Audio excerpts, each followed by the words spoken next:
Well, country was always what I was in love with. I was just naturally drawn to it. I got my first country album when I was 6, and that was the first LeAnn Rimes album. Really? Okay. Was that Yeah, Blue? it was Blue, Yeah. and I was just absolutely in love with it and just really inspired by her and everything she did. And I think the moment came when I decided I wanted to be a country artist was when I was 8 years old. I went to my first concert, which was the LeAnn Rimes concert, and I was like holding up this huge banner in the front row. It's like, I love you, LeAnn, like a stalker, and had sent her all these letters and this package of like drawings and pictures of me and stuff to her hotel room the night before. And I had a huge blonde fro when I was little, like it a lot bigger than it is now. I did too, so I know where you're coming from. So she recognized me in the audience and had actually taken time to like read my letters and stuff. And when she was going around shaking hands with people in the audience, she looked down and I was like, "LeAnn, did you get my letters?" And she goes, "I sure did, Taylor." And Wow. that was the moment where literally it all just clicked for me that if I could ever make one little kid feel that way or one person feel the way she made me feel, then it would all be worth it.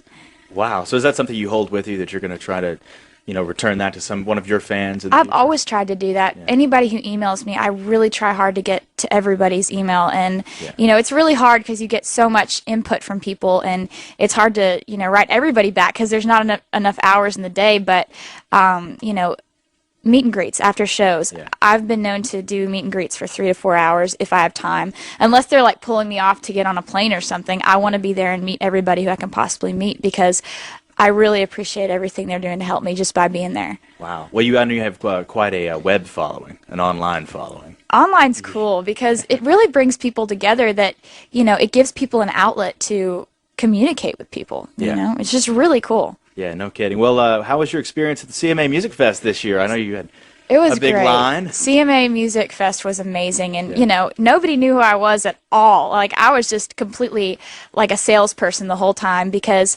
my single was about to come out in like 10 days, I think it was, and so we had these booths in the big convention center, and I was standing at a booth, and people would line up in front of the booth, and everybody who would go by, I'd be like, "My name's Taylor Swift. I have a single coming out in 10 days. It's called Tim McGraw. Yes, it's called Tim McGraw. No, it's not about Tim McGraw. No, I'm not a stalker. It's called Tim McGraw." And all this stuff. Please request it on the radio. And, there was like one person who'd heard it and stuff. So, it was just so cool because I still, people will show up at my shows with pictures we took at the CMA Fest. And it's really cool to know that those people will remember you because country fans are amazing. I came up with the concept to this song in math class. In math? Okay. Freshman year, and just started singing the hook to the song. So after school, this was during a period of time, I'd gotten a publishing deal when I was 14 with Sony and was writing every single day after school. Did that for about 2.5 years. And then, would come home at like 9 p.m. and do my homework and go to bed. So I went in to write after school and sat down at the piano and wrote this song in 15 minutes. And I never even thought about it for like 3 months, completely shelved it, and had no idea that people would be able to, relate to it the way that they are. Yeah. So, this song was a complete accident. So Have you met Tim yet? I have not. You haven't? Okay. So I've never talked to him. I've never met him. It's just, I didn't really write the song to get to meet Tim McGraw, but, I've heard that he likes it, which is good. It's consolation. So you know that he's listened to it, obviously. Yeah. Okay. My agent went and played it for him for the first time, and the first thing he said was, "I got to go play this for Faith." And he went and played it for her, and he came back and he was like, "We love this song, but I don't feel like I deserve it." He was like, I'm not Georgia Jones. I'm not a legend. And I thought that was so cool. But obviously, he meant enough to you to write this song. Well, he is a legend to my inspired you. generation. Yeah. He's been around for the majority of my life, know? What do you think about, years down the road, somebody writes a song, Taylor Swift? Do it. Do it. All right. Advice for aspiring songwriters. Yeah. Write down everything you see, but write down everything you feel. And, you don't have to be in love or be in a relationship to write about it. Mm-hmm. And you don't have to necessarily have a boyfriend to write like you have a boyfriend or broke up with one and don't have successful relationships. They're no fun to write about. Of course not. Boring no, I'm songs. Just kidding. Being a songwriter is what will differentiate you from the rest of the pack. like I said, Nashville is full of the most gorgeous girls. Yeah. And it's so intimidating until you find something that is different about you and that Yeah. sets you apart. And if you're starting to write songs, then you're on the right track, and I commend you for that because you're awesome and you're already starting to think outside the box, because I really respect other songwriters. Yeah. Well, I mean, you're a very beautiful girl. You're Aw, tall, thank blonde you. hair, beautiful. But like you said, you write your own songs. So going into this, but you knew that, you really had to prove that to people, that Mm-hmm. not just a pretty face with a pretty voice. Well, you're nice. I could talk to you all day. But no, but you seem to have an old soul. Do you get that a lot? Thank you. When people say that, I consider it probably the nicest compliment you could possibly give me. And, I'll never admit to it because I grew up just like everybody else. Yeah. But, I just think that I have the best job in the world, and I like to talk about it. Yeah, I'll fight you for that. I think I had the best job in the world. When I was 12. When you're 12, you're Yes. kidding me. Yes, I wrote the song when I was 12, and it was during that period of time that I was talking to you about when I wasn't accepted in school. And, I'd wake up some days and not know if people were going to talk to me. And I had a really tough time of it, and I think it was because, I sang country music, and I was taller than everybody else. And, it just, I wasn't doing anything different or talking different or acting like I was better than anybody, but, I found myself a lot of times just alone. Mm-hmm. So this is the song that was produced from that, and I think a lot of the songs that I've written have been produced from that feeling of being alone. Yeah. Yeah, well, a lot of your friends, I mean, did everyone else listen to pop music and the whole country thing? Did your friends go, why country? Everybody else was gangsters. Oh, it was really? Okay. Yeah, Thugs. they liked pop and rock, and I love good music. When people ask me what kind of music I like, I tell them I like great music. Yeah. And I think great music is not genre definable, and I think the best music is country music, Got it. but anything that's really great and lyrically strong and good, I'll listen to. But country music is what I love to sing, and it's who I am, and that's just how it is. Who are you listening to now? Who I'm listening to now, Yeah. I love Miranda Lambert. Okay. And I'm going to go up to her at the CMAs and be like, okay, you don't know who I am, but I love you. And I don't care if we're both blonde and play guitar, but I love you. And also, Jake Owen has a really cool CD. Yeah. Yeah. Well, Yeah. you and Miranda seem to have a little bit in common, too. Well, she's awesome, Yeah. She so writes thanks. that whole, gonna get you back kind of music. She's awesome. And also, Jack Ingram is Oh, nice. amazing. And he's got some stuff coming out that's like going to blow your head off. It's awesome. He's great. Well, let's talk about this song, "Picture to Burn." This is, I don't know. Can I dedicate this to my exes? Yeah. Okay, I'm gonna do that. Well, this is a song, before I play it live, I always tell people, first of all, I want everybody to know before I play the song that I really do try to be a nice person. But if you break my heart or hurt my feelings or are really mean to me, I'm going to write a song about you. So watch out. Yeah.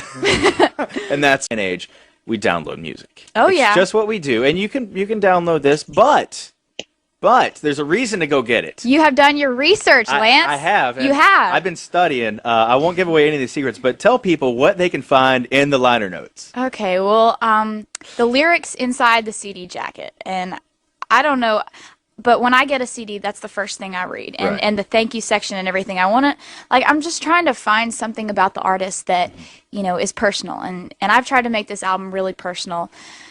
And one of the things that I did was I encoded all these secret messages into every song lyric. And it sounds really complicated, but it's not. Like, Right. all the letters are lowercase except for random capitalized letters. Right. All throughout the song.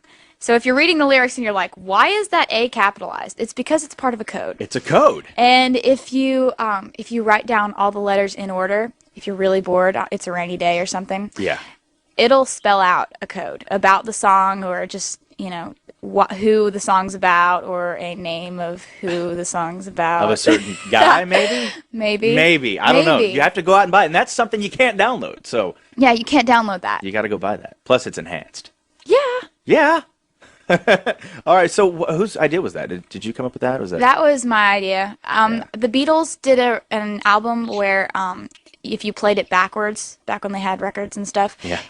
it Way would. back then. Well, back before the 80s, they had records. But you would play it backwards, and it would say "Paul is dead, Paul is dead," and all these secret messages and stuff. And I can't really do that with CDs because you Right. can't play it backwards. can't get to it. So this was as mysterious and creepy as I could get. So The mysterious and creepy Taylor Swift song. Do a little fill in the blank. I wouldn't be where I am today without blank. ooh, wow. Person, place, thing, idea, doesn't matter. I wouldn't be where I am today without my guitar. Your guitar, okay. As unoriginal as that is, and how many people probably say that when they sit here, but I wouldn't be where I am today without my guitar. And you learned to or play. my dad. Or your dad. So, your guitar or your dad. Yeah, he's have the both. super fan. And my mom too, because my mom's like the realistic one and my dad's like the super fan. So they're awesome. They balance each other out. That's Like my good. dad's the one running around the concerts with the Taylor Swift t-shirt on, and my mom's the one running around backstage trying to get all the equipment together. So it's great. That's good. All right, and if I wasn't a recording artist, I would be a blank. You're gonna think I'm weird. I would be a cop. A cop? Not like a traffic cop, but like a CSI cop. Oh, like okay. a crime scene Like investigator. you're going to investigate things, Yeah. right? Like a I detective. took criminal justice 2 years and I really like it. Like I like law, but not enough to be a lawyer. So and I like those shows where they've got like the dead body and they want to find everything. So like Wow. SVU, yeah, I'd want to be like a crime scene investigator That word? Okay. or design dresses. Okay, so we're investigating dead bodies, we're designing dresses, or we're singing. You going to write a song about that? Probably not. No? I don't think a lot of people could relate to it. Everybody on CSI. All right, well, I want to get into one more song. I should have said no before we get to it. Where does this song come from? This song comes from a guy who cheated on me and shouldn't have because I write songs. Yeah, no kidding. Yeah, y'all should try to encode the message in On this one. that song. Yeah, I 'cause did, but I didn't want to it's say pretty anything. obvious. Because I will love you if you will, and I've written every song on it, and it's honest. And the lyrics, I think the lyrics are, basically what are the strongest thing about this album, other than the fact that it's really personal. It's not like promo shot. It's like it's got snapshots in it, and I've always tried to keep things really personal, so you might get to know me a little better. Who did you not to say model your career after, but who's somebody you said, I want that career? I think Keith Urban has had a great career because he didn't get thrust into it all of a sudden. You know, he worked so hard to get where he is, and just really did show after show after show after show, and didn't have any really like a TV exposure or anything that catapulted him into it. It was his music that purely got him where he is. Yeah, no kidding. All right, I'm excited. Are you going to get a copy? Are you going to go buy a copy of your album? Yeah. Yeah? Definitely, yeah, because I'm doing some in-store signings, and I think I'll definitely go like up and buy my own CD and see if the cash register person like looks up and sees if it's mine. Because Yeah. I think that would be cool. Are you anxious to get phone calls from friends that are going to find out information that they didn't know you knew? Maybe ex-boyfriends. Oh yeah. I don't know. Depending on who's calling, Yeah. that'll be really interesting. Depends on if you pick up the phone or not. Yeah. All right. Well, Taylor, thank you so much. Oh, thank you. Yeah, I had a blast here. Yeah.